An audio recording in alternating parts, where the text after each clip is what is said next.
Hey, what's up YouTube? Scotty Tradition Scott coming back at you with a video. This is a contest response video for Cardboard Junkies, Nate and Eric. Congrats on 2,000 subs. Congratulations, that is awesome. That's a lot of subs.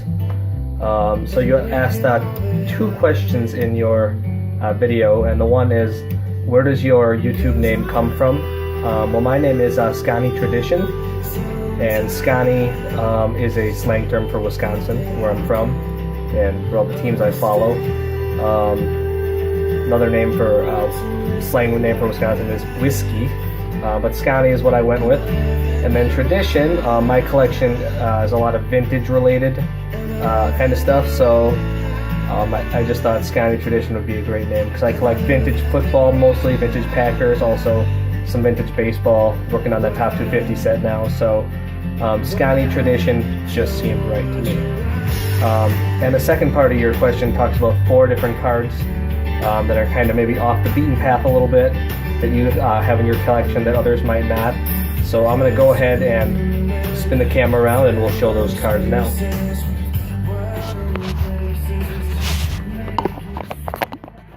And also, if you notice in my video, or sorry, on my YouTube banner, or my YouTube picture, I have a picture of a beer and a card.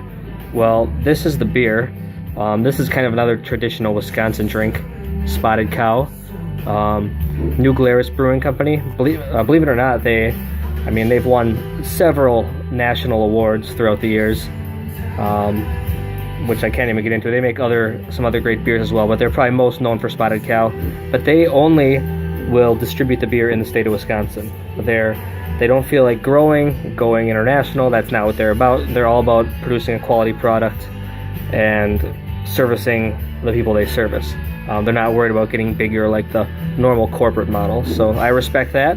And the only way to get Spotted Cow is to come to Wisconsin and actually get a Spotted Cow. So that's the one part of the picture. And the other part of the picture is what else is traditional about Wisconsin? Well, Packer football.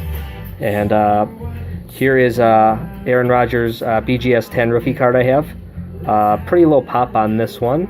I want to say there's only, I think it's less than 10. I haven't looked in a while, but I think there's less than 10 other pristine 10s out there for BGS grades. Whereas I think there's about 200 or so PSA 10s. So the pop on this is really low.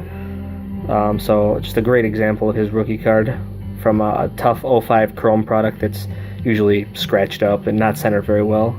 So my picture YouTube banner looks like that, so I just thought kind of cool to have those two things there because it has a lot to do with my channel. And then I do have a little stack here of cards to talk about. Let's see what the weirdest one would be here. We'll start with this one for the first card. This is not a weird set, and a lot of baseball collectors know about 65 Topps, of course. But this is, I purchased this card just because of the funny story that went along with Bob Uecker. Bob Uecker's been the announcer for the Milwaukee Brewers for 40 years, I want to say. He started in this pretty much when they first became a team, when they came over from the Seattle Pilots. And he was hilarious during his playing career, as he still is now on the radio. And this picture was taken with him as a left-handed hitter, as a joke, because he's actually a right-handed hitter. The joke being that he could hit just as well left-handed as right-handed. It doesn't really matter. He always joked about himself being a terrible hitter. So just that smile on his face, that's why I picked up this card, just because of the joke with him not really being a left-handed hitter. And then for the rest of them here, we've got some Packer cards from my Team Hall of Fame set. Next one we'll go with is this one. This is an 83 Packers Police, Greg Koch. He is in the Packers Team Hall of Fame, and this is the rookie card used for his set. So this is actually the first year that Packers Police had made a card. So this set actually goes for a fair amount. It goes for like $50 to $75 usually to get the whole set of cards, but I actually ended up buying a whole set just to get this one card. And graded a mint 9. Kind of cool. Little tips on the back. Courtesy of your local law enforcement agency and the Green Bay Packers. So guarantee you not a lot of people are going to have these Packer Police cards. Also part of that set, some some more oddball rookies here. This is 61 Packers Lake to Lake Hank Reminger. Lake to Lake was a dairy company that like picked up people's milk when it was ready to be picked up and processed. So basically they issued these cards stapled to milk cartons in the late, I believe it was the 61, so early 60s. And there are 16 of the cards in that set are easy to find, and 20 of them are really short prints. And I read somewhere that the amount of short prints to regular cards, this is a regular card, I believe this is not a short print, it's like a 10-to-1 ratio.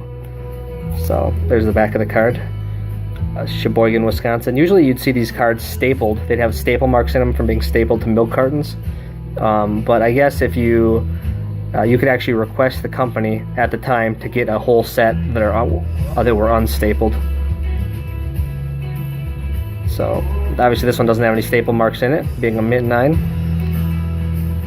Not a lot of these Lake to Lake cards out there, and some are a lot more rare than others, but kind of a unique local product. And then the last one I'll talk about is the 69 Dranks potato chip pins. This is actually Marv Fleming's rookie for that Team Hall of Fame set on the registry. Graded a 9. This is Pop 5, I want to say, none graded higher. And yeah, basically these little pins came out through the Drinks potato chips. Drinks Foods was out of Milwaukee, Wisconsin. And I believe these pins came out in potato chips in the late 60s. So kind of neat. And then I just found this card when I was looking through my stuff. This is actually a Little League card of myself when I was young. I'm 34 now, so this card was probably when I was like, I don't know, 7 years old maybe at the time. So pretty hilarious that I still had this card down there. Good stuff. So that's all I got, guys. Again, congrats on 2,000 subs. And thanks for doing what you guys do. I really enjoy your channel, even though you're on the West Coast and I have to stay up late to catch a lot of your videos. But it's all good. Congrats, and we'll talk to you soon.